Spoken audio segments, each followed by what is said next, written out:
Welcome to WatchNut TV and another edition of What's in the Box. Today I'm going to do a review on a new Omega model, which I thought you would all find very interesting.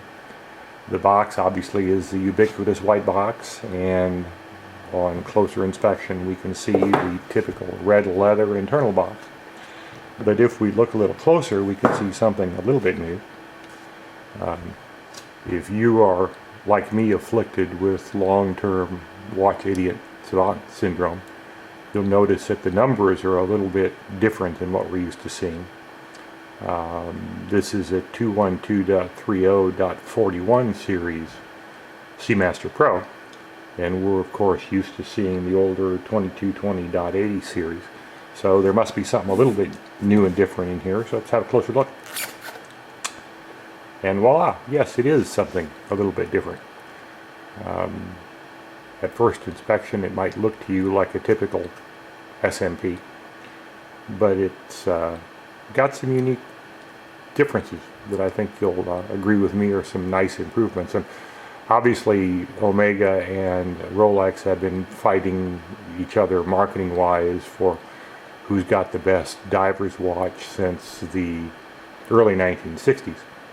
So although they do follow in lockstep between each other rather consistently, I think this one has, this is obviously the latest culmination of 45 years worth of that competition.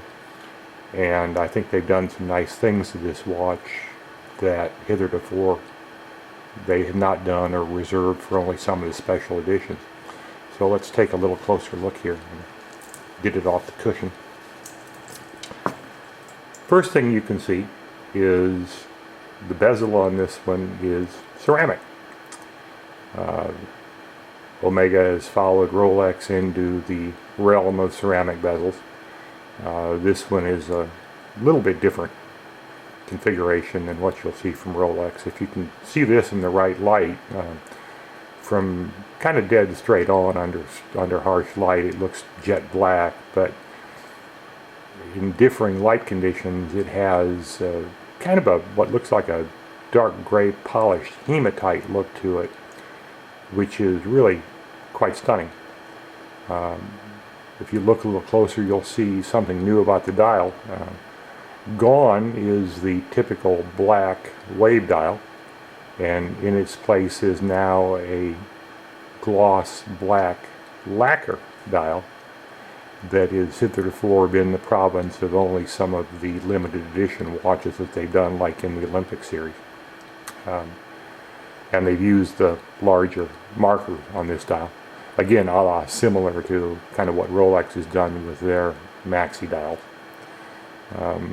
Really presents a very nice overall look and gives it a little bit different visual appeal than the SMPs of the past really 15-18 years. Case is pretty much the same. It's still the 41mm case. Relatively the same thickness, wears about the same, still has that nice unique Seamaster Pro look about it.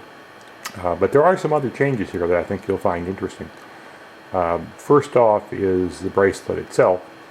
You can see as we get down here towards the end that the pin and tube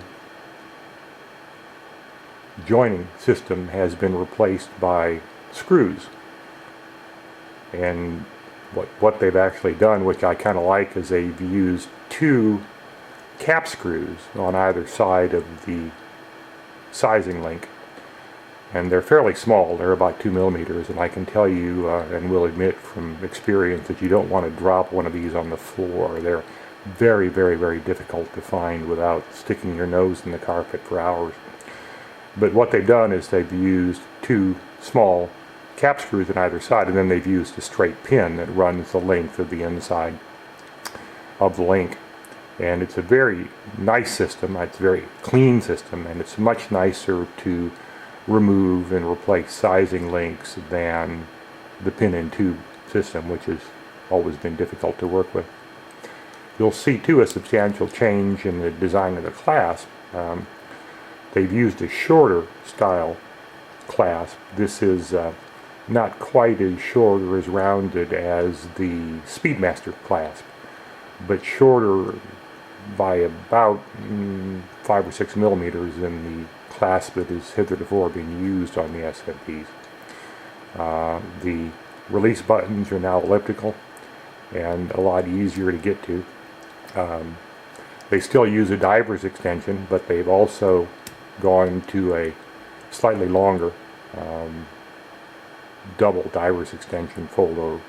I haven't measured it exactly, but I guess it's about maybe 3 millimeters longer in either section.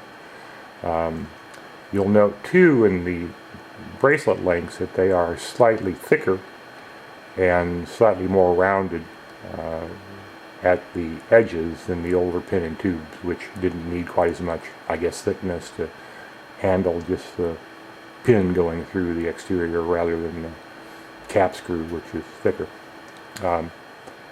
I think that they've done a really, really nice job with this. As a matter of fact, I think they've done a nice enough job that I went out and bought this watch at retail myself for my own collection. So it is not for sale.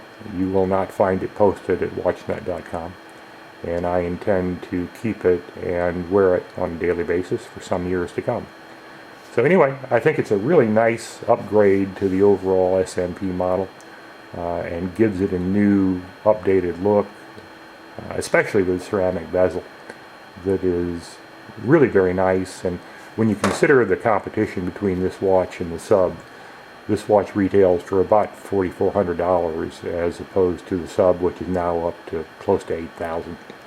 So I think really quite a very good value for the money, and honestly very well made, and I like it a great deal.